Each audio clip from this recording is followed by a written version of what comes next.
le truffe al coperto del loggiato. Oggi sede museale e convegnistica.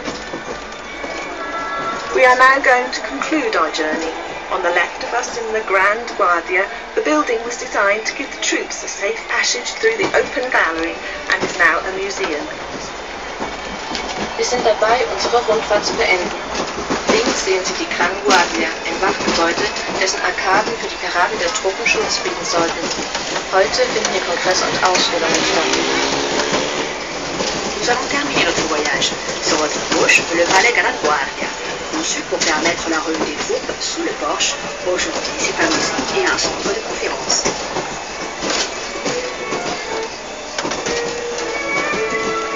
Potete continuare l'esplorazione di Verona a piedi, superando l'arena alla nostra destra per entrare in centro storico. Grazie e buona passeggiata.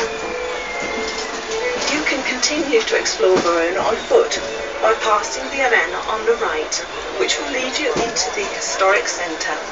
Thank you, and we hope you enjoy your visit to the wonderful city of Verona.